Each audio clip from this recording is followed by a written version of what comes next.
الرسالة وعلى آله وصحبه الذين هم أهل الفضل والعدالة. أما بعد فأعوذ بالله من الشيطان الرجيم. بسم الله الرحمن الرحيم. والعصر إن الإنسان لفي خسر إلا الذين آمنوا وعملوا الصالحات وتواصوا بالحق وتواصوا بالصبر. وقال تعالى في مقام آخر وهم يسترخون فيها. وقال النبي صلى الله عليه وسلم من حسن إسلام المرء تركه ما لا يعنيه، أو كما قال عليه الصلاة والسلام. زدمندو نن چې کوم حدیث ستاسو په وړاندې ما ولوستلو، د دغه حدیث دا هغه حدیث دی چې امام اعظم امام ابو حنیفه رحمه الله هغه خپل زوی ته نصیحت کوي چې ای بچیا ما ته پنځه لکه احادیث یاد دي، د هغه پنځو لکو احادیثو خلاصه د هغه پنځو لکو په احادیثو کې د پنځو احادیثو انتخاب خپل بچي ته کوي چې دغه حدیث همیشه یاد ساته، په دغې باندې عمل کوه. په هغې پنځو احادیثو کې یو دغه حدیث دی کوم چې ما ولوستلو. او امام ابو داود رحمه الله هغه هم فرمایي چې کوم احادیث ما ته یاد وو په هغې کې ما د 4700 یا 900 هغه انتخاب وکړو، او ابو داود شریف مې د هغې نه مرتب کړو. په هغې کې ټول صحیح یا صحیح د نږدې احادیث موجود دي. خو بیا په دغې ابو داود شریف کې هغه انتخاب د 4 احادیثو وکړو، او په دغې 4 احادیثو کې یو دغه حدیث هم دی کوم چې ما ولوستلو. علما فرمایي چې دغه حدیث دا د ټول اسلام هغه 4 حصې کې یوه حصه چې دی نو هغه 4مه حصه دغه حدیث دی. یا بعضې علما فرمایي چې د اسلام نیمه حصه چې دی نو هغه دغه حدیث دی. نیم اسلام چې دی نو هغه په دغه حدیث کې هغه راوړل شوی دی، او دغه حدیث چې دی نو هغه دغه د نبي علیه السلام فرمایي من حسن اسلام المرء، د یو مسلمان د اسلام د ښایست نه، یعنی چې د اسلام به کله ښایسته کېږي.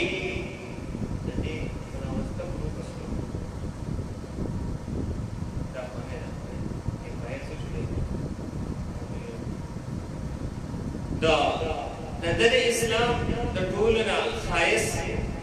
د اسلام د مسلمان ښایست چې دی نو هغه دا دی ترکه ما لا یعنی، چې دی فضول کارونه چې دی نو هغه پرېږدي، فضول خبرې پرېږدي، فضول مشغوله چې دی نو هغه پرېږدي. دا د مسلمان چې دی نو هغه د اسلام ښایست دی. د اسلام به هغه په دې سره ښایسته کېږي چې دی فضول خبرې او فضول کارونه هغه پرېږدي. ځکه انسان چې کله نیکي وکړي نو الله پاک دته د دې اجر او ثواب ورکوي، هم په دنیا کې باندې ورکولی کېږي، هم په آخرت کې. خو چې کله دغه انسان د ده نه ګناه وشي نو د دغې ګناه وبال چې دی نو هغه سزا په آخرت کې هم ده، او په دنیا کې هم د ده د زندګۍ نه چین سکون راحت هغه ختم شوي. او دغه انسان هغه مصیبتونو طرف ته چې کوم په قبر کې دی، کوم په آخرت کې د ده لپاره بیا لیکلی شوي دي، هغې طرف ته دی روان شي. چې کوم نبي علیه السلام هغه موږ ته ویلي دي چې داسې مصیبتونه او داسې چې دی نو هغه عذابونه د ده لپاره لیکلی شوي دي. او د دې نه علاوه که دی فضول کارونه کوي نو په دې کې نه د دنیا پیدا شته دی او نه د آخرت پیدا شته دی، بلکې د دغې انسان وخت چې دی نو هغه ضایع کېږي. لکه ستاسو په مخکې چې ما کوم سورت ولوستو والعصر ان الانسان لفی خسر، الله پاک په زمانې باندې قسم خوري چې زما دې په زمانې قسم مې ان الانسان لفی خسر، بېشکه انسان هغه په تاوان کې دی. انسانان هغه په تاوان کې شول، لیکن هغه انسان په تاوان کې نه دی الا الذين آمنوا وعملوا الصالحات مگر هغه کسان په تاوان کې نشته نه دي چې چا ایمان راوړو وعملوا الصالحات او نیک عمل وکړو دغه خلک د تاوان نه چې دی هغه بچ دي نو د دنیا کې انسان ته د خپل نیکو هغه اندازه نه کېږي دی چې کوم وخت تېروي که دا په نیکۍ کې تېرېږي دته د دې اندازه نه کېږي چې ما ته به الله پاک د دې څومره اجر و ثواب لیکلی خو که دغه وخت هغه په فضل کارونو کې تېر شي نو په دنیا کې خو دته اندازه نه لګي خو یو ورځ داسې ده چې هلته کې به دته اندازه ولګي او د دغې چې چا وخت ضایع کړی کافران دي مشرکین دي هغوی ایمان نه دی راوړی دنیا په فضولیاتو کې هغه تېره کړې ده دغه وخت په فضول کارونو کې تېر کړی دی نو د هغوی هغه نقشه الله پاک هغه رانقل کوي چې دوی په قیامت کې هغه څنګه اوازونه کوي وهم یسترخون فیها دوی به په دې قیامت کې چغې وباسي ربنا اخرجنا نعمل صالحا نعمل غیر الذي كنا نعمل ای الله پاکه موږ د دې جهنم نه وباسه دپاره د دې چې موږ دنیا ته لاړ شو موږ د هغې اعمالو نه علاوه نور اعمال وکړو کوم چې موږ په دنیا کې کول نو دوی به ارزو کوي یا الله پاکه موږ دنیا ته واپس بوځه چې موږ هلته کې عمل وکړو هلته کې به دې ته اندازه ولګي چې په دنیا کې موږ څه کول نن د هغې چې دی نو هغه بدله موږ ته میلاوېږي نو دا به په آخرت کې دې ته پته ولګي الله پاک ورته وایي چې نن دنیا ته واپس تلل نشته دی نن تاسو دنیا ته واپس نشئ تللی تاسو به دلته همیشه همیشه اوسېدونکي او د جهنمیانو هغه صفت ذکر کوي چې دوی به په دې کې نه به چې دی هغه ژوندي وي او نه به چې دی هغه مړه وي یعنې د ژوند هغه راحت سکون به دې ته نه حاصل داسې ژوند به یې لري او مرګ به ورته نه راځي په داسې حالت کې به دې دغه ژوند تېروي نو دوی بیا هلته ډېرې چغې وباسي ډېر ارمان وکړي یو سړی ډېر خواهش وکړي چې یا الله پاکه ما دنیا ته واپس بوځه چې هلته زه نیک اعمال وکړم زه د خپل وخت قیمتي کړمه لیکن بیا دوباره دنیا ته واپس چې دی هغه راتلل نشته دی دنیا دا دارالعمل دی دلته چې دی نو هغه د اعمالو ځای دی او بیا آخرت چې دی نو هغه دارالجزا ده هلته کې چې دی نو هغه د بدلې ځای دی هلته کې چې دی نو هغه بیا عمل نشته دی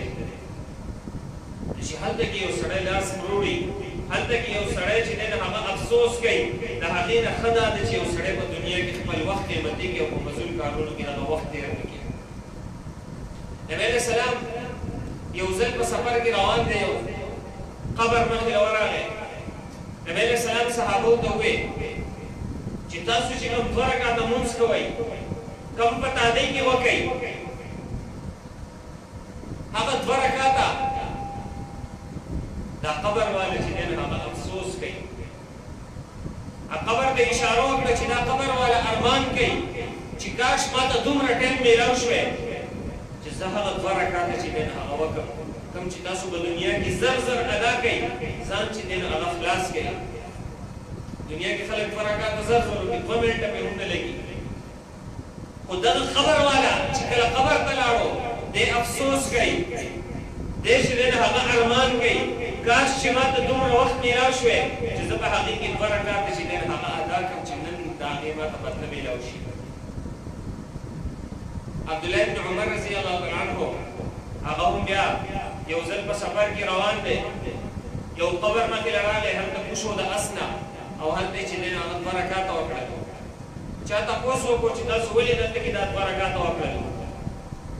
هغه جواب ورکوي چې نبی علیه السلام فرمایي چې دا قبر والا ارزو کوي کاش چې ما ته دومره وخت میلاو شوی چې زه نیک اعمال وکړم ما یې 2 رکعته وکړل وایي نن خو زما سره وخت شته دی وایي نن خو زما د ارزو او د افسوس هغه ورځې نه دي نن زما سره ژوند لا باقي دی شته دی زه لا ژوندی یم زه خو 2 رکعته کولی شم نو ځکه زه د اس نه راکوز شوم چې زه خو 2 رکعته وکړم نو نن په دنیا کې زموږ سره وخت شته دی چې موږ په دې کې نیکۍ وکړو موږ په دې کې نیک اعمال وکړو موږ خپل ژوند چې دی نو هغه په فضول کارونو کې هغه تباه نه کړو موږ چې دی نو هغه خپله زندګي هغه قیمتي جوړه کړو یو بزرګ چې دی هغه په قبرستان باندې تېرېږي نو الله پاک ورته یو قبر حالت چې دی نو هغه منکشف کړو د هغې قبر انکشاف په هغه باندې وشو د هغې بزرګ د کراماتو نه دا و چې انکشاف پې وشو د هغې قبر حالات دته ښکاري هغې قبر کې چې دی نو هغه یو نوجوان ناست دی او تلاوت کوي. دی د هغې نوجوان نه تپوس کوي چې ته په قبر کې تلاوت څنګه کوې؟ نو هغه ورته وویل چې دلته کې یو قانون قاعده ده، کله چې قبر ته انسان راشي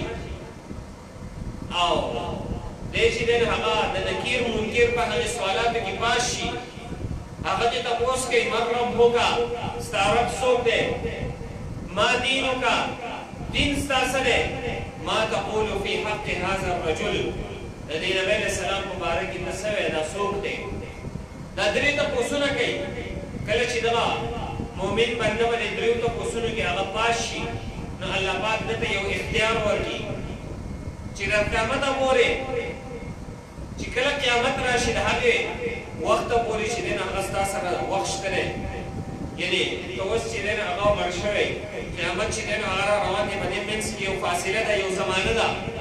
دغه وخت ستا سره شته دی، ستا چې کومه مشغوله خوښۍ دیني هغه ته اختیارولی شي. نو زه چې دی هغه په دنیا کې حافظ قرآن و،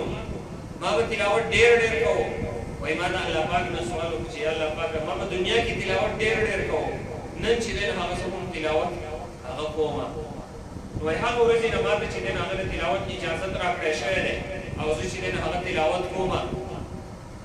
وایي تر ننه پورې ما تقریبا 70,000 چې دی هغه ختمونه کړي دي د قرآن مجید. خو دغې بزرګ ته وایي چې زما دا 70,000 قرآن مجیدونو دا تلاوتونه دا ته واخله او ته چې په دنیا کې کوم یو سبحان الله وایې، دغه یو سبحان الله چې دی هغه ماله راکړه. هغه بزرګ ورته وایي دا څه وجه ده؟ په دنیا کې خو څوک د یو قرآن مجید چې دی هغه څومره لوی اجر و ثواب ذکر شوی دی او ته د اویاو زرو قرآن مجیدونو اجر و ثواب ما ته د یو سبحان الله په بدله کې راکړې. هغه ورته وایي معامله اصل کې دا ده چې کله انسان مړ شي د مرګ نه بعد چې کومه زندګي شروع شوه برزخ، دغه برزخ په زندګۍ کې که یو سړی ډېر اعمال کوي، که یو سړی منځونه کوي، که یو سړی تلاوتونه کوي، خو د دغې منځونو او تلاوتونو ثواب دته نه میلاویږي، ځکه د ثواب هغه کم دور چې و هغه تېر شوی دی، هغه په دنیا کې میلاویږي او ته چې دی نو هغه اوس په دنیاوي ژوند کې یې، نو ته چې یو سبحان الله ووایې د دغه یو سبحان الله ثواب چې دی نو هغه زما د دې اویاو زرو ختمونو نه چې دی نو هغه زیات دی. څومره فرق راغی. نو زموږ سره 80 او یا کاله د چایي کوي، نن سبا خو په ځوانۍ کې خلک چې دی نو هغه وفات کېږي. نو دغه لږ ژوند دی، مختصر ژوند دی، دا زموږ سره یو موقع ده، دا غنیمت ګڼل پکار دی، دا په فضولیاتو کې تېرول نه دی پکار، ځکه چې د دې ژوند یو سبحان الله دا د اخروي ژوند د اویاو زرو د ختمونو نه هم سیوا دی، بلکې د اویاو زرو نه بلکې د اویاو لکو د ختمونو نه هم سیوا دی. د ژوند یو سبحان الله د دې دومره چې دی هغه قدر دی چې یو سړی ژوندی دی او دی چې دی هغه ذکر کوي. خو ذکر ټایم خو چاته میلاو شي که نه، خلکو ځان په دنیا کې دومره مشغوله کړی دی،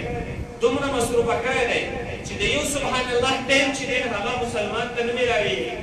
د تلاوت کلام پاک ټایم خو لویه خبره ده، د ختمونو ټایم خو لویه خبره ده، د یو سبحان الله وخت چې دی هغه هم چاته نه میلاویږي.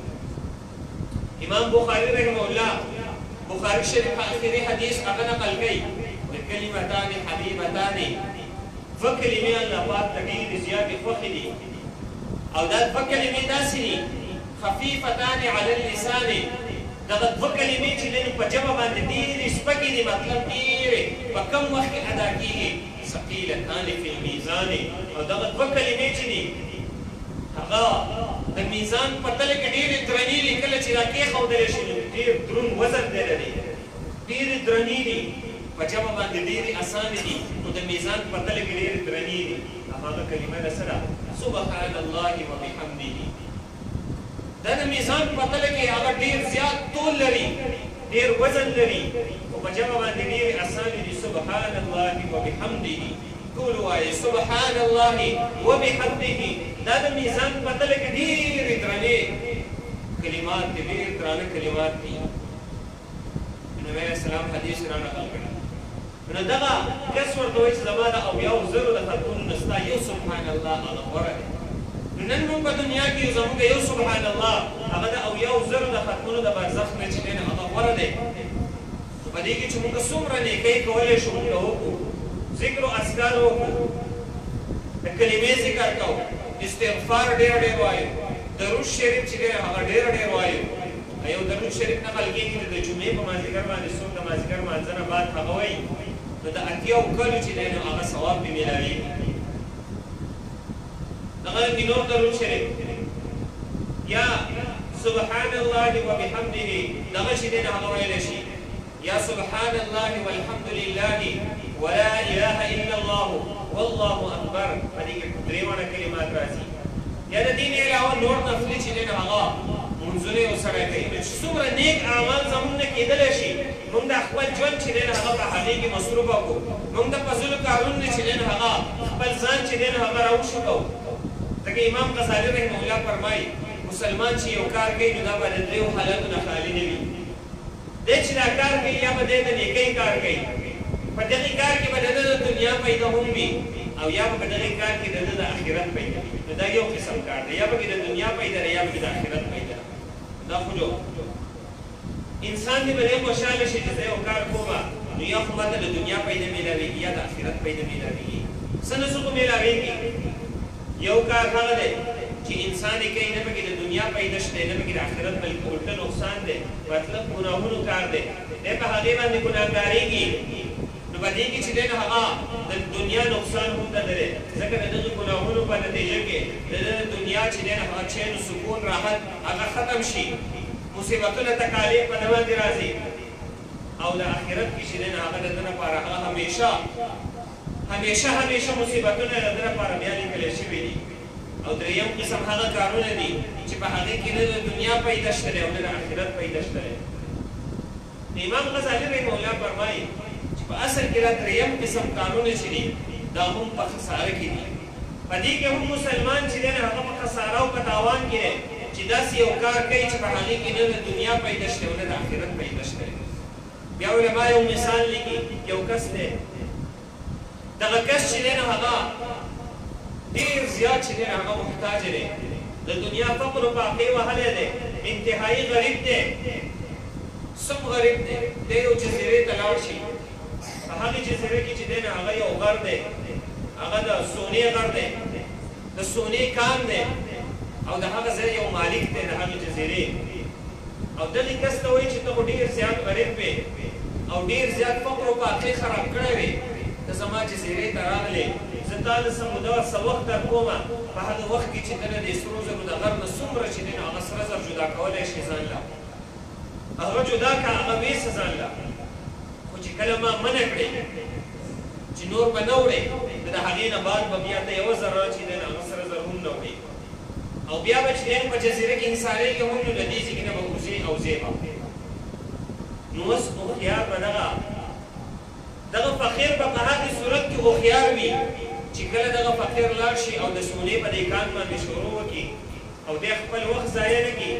بلکې دی چې دی نو د وخت نه پیدا واخلي، یوه ورځ دوه ورځې ټایم وله ورکړی دی او دی په دې کې چې دی نو هغه دغه سونې نه سونه چې دی نو هغه جدا کړي او دی چې دی نو د دغه ځای نه راوړي. اوس قمقل به هغه فقیر او هغه غریب چې هغه لاړ شي او یو کس ورته وایي راسه مړه دا جزیره ډېره زیاته ښایسته ده، د چکر ځای دی، راشي چې دا له په دې کې چکر یې درکړم، په دې کې وګرځه.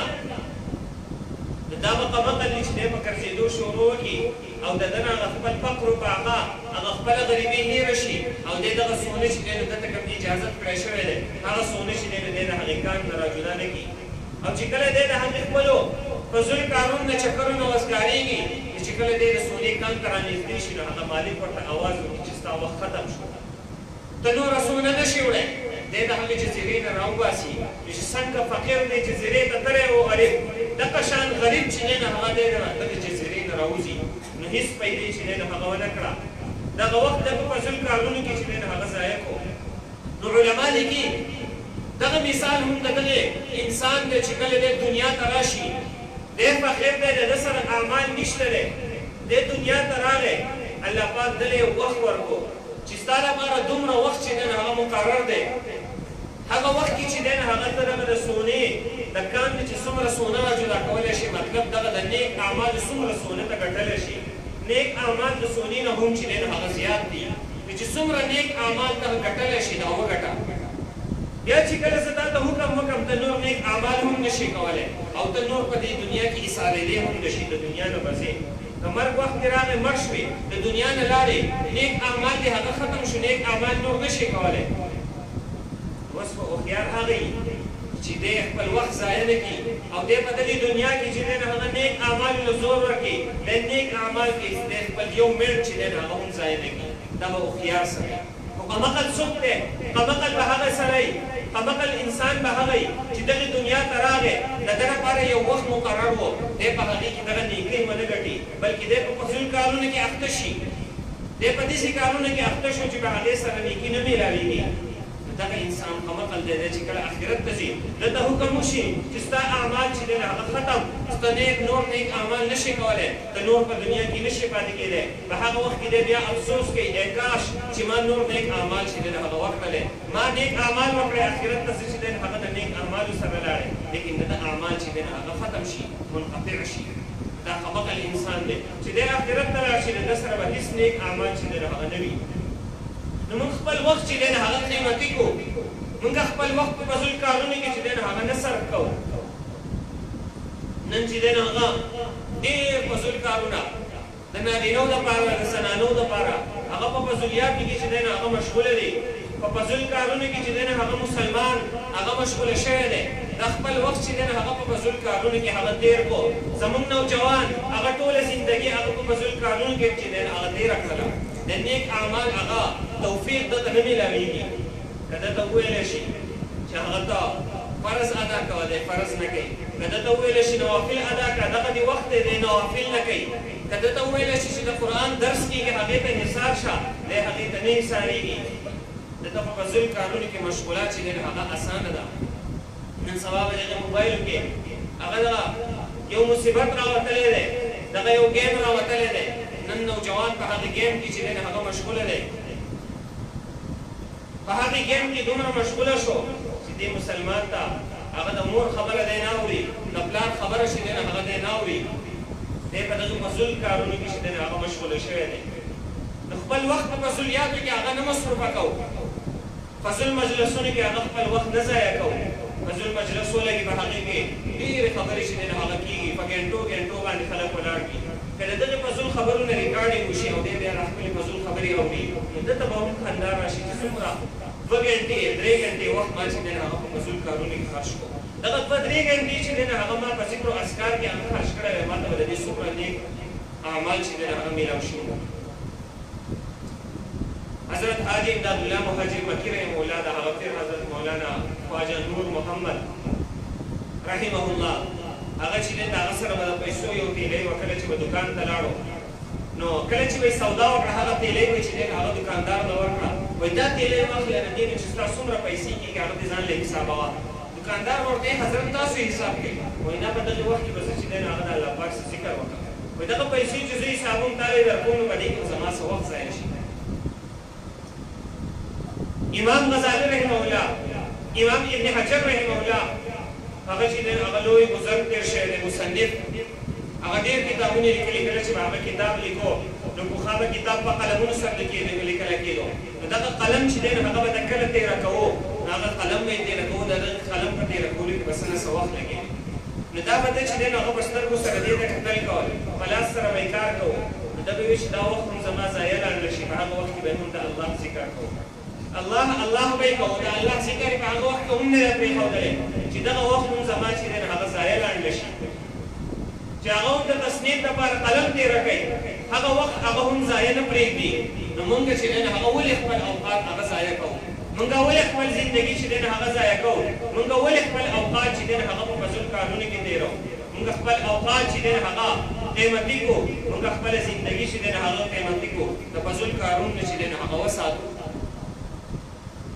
علما لیکي چې 4 کارونه د آخرت د پیدې لپاره چې دی هغه ضروري دي چې هغه وکړی شي دغه 4 کارونه چې هغه کله مونږ وکړو نو دغه 4 کارونو په وجه چې دی هغه زمونږ ژوند چې دی هغه قیمتي شي د مدرسې به چاندې کې چې دی هغه په اخلاص سره تاسو څنګه چې مخکې هغه حصه اخیستلې وه دغه شانتې تاسو خپله حصې چې دی نو هر یو کس هغه څه نه ثواب کوي د خپل وس مطابق نو خپل اخرت هغه مونږ ښایسته کولی شو هغه مونږ چې دی نو هغه د هغې لپاره علماو یو طریقه لیکلې ده وایي کله چې ته یو عمل کې نو دغه عمل که د ګناه کار وي د دغې ګناه نه چې دی نو هغه ته ځان وساته کله چې ته ماسوتن هغه سملې ته چې دی نو هغه مراقبه وکړه چې کله ثابته ورځ کې ستا څومره هغه اعمال شوي دي په دغې اعمالو کې چې کوم ګناهونه دي د هغې نه ته توبه چې دی نو هغه وباسي بیا چې څومره نیک اعمال تا کړي دي په هغې کې اخلاص چې دی نو هغه پیدا کړه په دغه نیک اعمالو کې هغه خالص د الله د رضا دپاره چې دی نو هغه ته دغه نیک اعمال کې په دې کې د مخلوق چې دی نو هغه ریا وغیره شامل نه وي او څومره نیک اعمال چې دا کړي وي په دې باندې ته د الله پاک شکر وباسي او د دې سره سره درېیم کار هغه دا وي چې مونږ د الله پاک ذکر او یاد چې دی نو هغه ډېر ډېر کوو مونږ الله پاک هغه ډېر ډېر چې دی نو هغه یادو د الله پاک ذکر کوو د ذکر خبره چې دی نو هغه مخکې وشوله او څلورمه خبره دا ده چې څومره ګناهونه زمونږ وی د هغې ګناهونه چې دی نو هغه توبه ویستل پکار دي دپاره د دې چې اخرت ته مونږ کله لاړ شو دغه فضل اعمال دغه فضل کارونه په دنیا کې چې کوم شوي د دې نه چې دی نو هغه په دنیا کې توبه ویستلی شوې وي نو مونږ چې کله اخرت ته لاړ شو مونږ چې دی نو هغه صفا لاړ شو خپل نیک اعمال هغه محفوظ وي سو اخرت ته او د ګناهونو نه چې دی نو هغه روزانه مونږ هغه توبه وباسو نو مونږ چې اخرت ته ځو نو مونږ به هلته کې صفا لاړ شو نو خپل وخت چې دی نو هغه مونږ په فضل کارونو کې هغه صرف نه کړو مونږ په فضل وخت